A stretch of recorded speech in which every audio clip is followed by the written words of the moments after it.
After nearly a year behind bars for nothing more than a social media post, Lucy is finally free. But her release has unleashed a storm, with her husband firing a withering warning straight at Keir Starmer. This is more than just a family reunion, it's a direct challenge to Britain's so-called justice system, and the Prime Minister himself is right in the firing line. Stay tuned, because what's been said and what's coming next could change this debate forever. Let's break it down, but first, hit the like button and subscribe to the channel for more. After almost a year behind bars, Lucy Connolly is finally free. On Thursday morning at around 10 a.m, she walked out of HMP Peterborough, climbing into a waiting taxi and beginning the slow process of reclaiming her life after what many see as one of the most controversial imprisonments in recent British history. Connolly, a mother of one, had spent nearly 10 months of a 31-month sentence, and more than a full year in total when you include the time she was remanded in custody before sentencing. Her crime? A social media post, nothing more. Yet for that, she found herself incarcerated in one of Britain's toughest prisons, while violent offenders continue to roam free. Today, she is expected to break her silence and speak publicly for the first time since her release. But already her husband, Raymond Connolly, a Conservative councillor at Northampton Town Council, has spoken with raw honesty about the ordeal his family has endured. He revealed that while Lucy managed to cope relatively well with life inside, the same cannot be said for their young daughter. "The only person who hasn't is our daughter," he admitted, adding a stinging rebuke aimed squarely at Prime Minister Sir Keir Starmer. "Well done to Starmer for making it so difficult for a girl of 12, Raymond jabbed, his words dripping with anger. "Let's all give him a pat on the back." The sarcasm wasn't lost on anyone. It was a direct condemnation of what he, and many others, see as a Prime Minister who has fueled a two-tier justice system, one that punishes ordinary citizens while turning a blind eye to far more serious crimes. The Connolly family's focus now is on rebuilding. "It will be good to have her home. We are thankful for the support," Raymond added. "Our focus will be to try to sort out our lives and for my wife to reconnect with our daughter." But if Raymond's message was sharp, the political response has been positively explosive. Richard Tice, Reform UK's deputy leader, has been outspoken from the very beginning, revealing earlier this year that Lucy had even been injured in what he described as a politically motivated prison attack. Now that she is free, he has not held back. "She should never have been inside in the first place," Tice raged.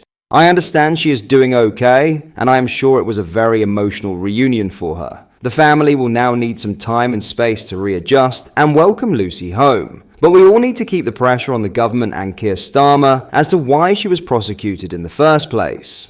And Tice went further. He accused Starmer of outright hypocrisy, reminding the public that back in 2013, when Starmer was Director of Public Prosecutions, he actually introduced guidelines that would have kept Lucy out of jail. "Given that," Tice thundered, "he's the biggest hypocrite in the country. This case just confirms that we have two-tier justice. This isn't just rhetoric." Back in May, the Prime Minister was directly challenged over Lucy Connolly's case in the House of Commons. At Prime Minister's questions, Reform MP Rupert Lowe pressed him, asking whether jailing a mother over a deleted social media post was really an efficient or fair use of prison resources. Starmer dodged the question. But the fact that it was raised in the Commons shows how deeply this case has cut into Britain's political consciousness. And now, Lucy Connolly herself could be walking into Westminster, not as a defendant, not as an inmate, but as a guest of honour. Rupert Lowe has launched a landmark petition demanding a review of the penalties attached to social media posts, a petition that has gained real traction across the country. Lucy has been invited to attend the debate in Parliament as the living, breathing example of what happens when a justice system loses all sense of proportion. For now, the Connolly family is trying to heal, but the bigger questions aren't going away. Why was a woman jailed for a post that posed no physical threat? Why was her daughter forced to grow up for more than a year without her mother?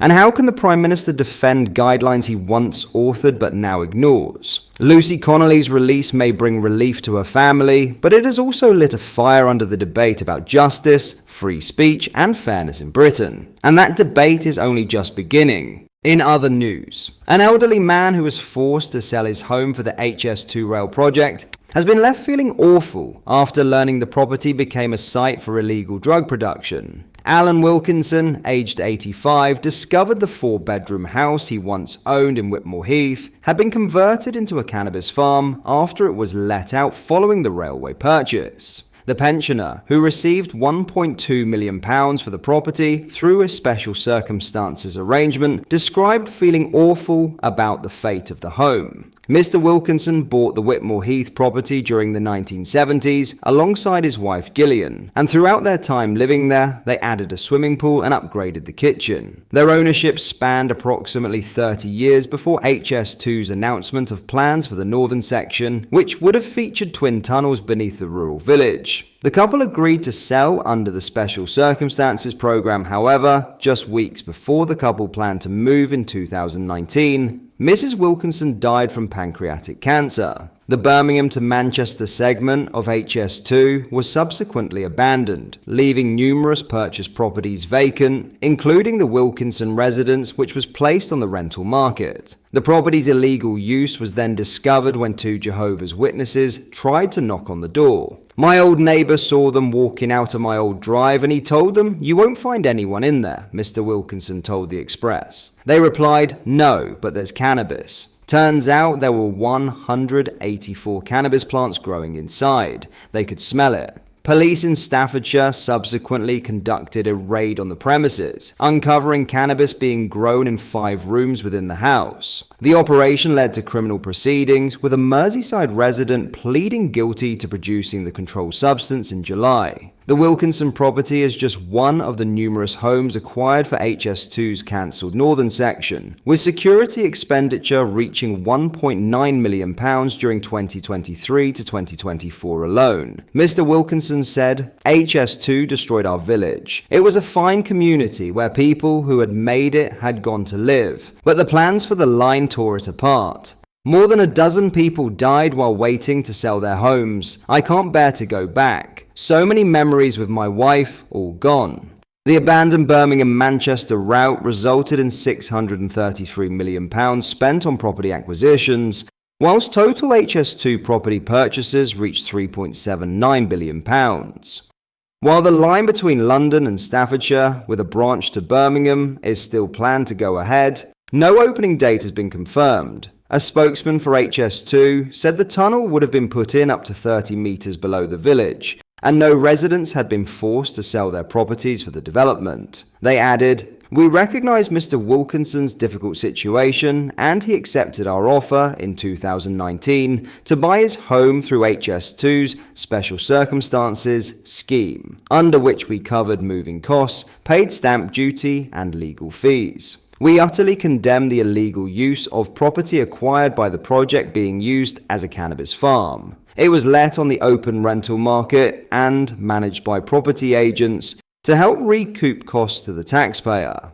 We have been unable to relet the property since the farm was closed down by police because the costs of returning it to a lettable state are too great. The area is patrolled by our private security teams, who work closely with Staffordshire Constabulary." What are your thoughts on what we discussed in today's video? Let me know down in the comment section below. If you have not yet already, make sure you do drop a like on this video and subscribe to the channel for more British content. Thank you, take care, goodbye.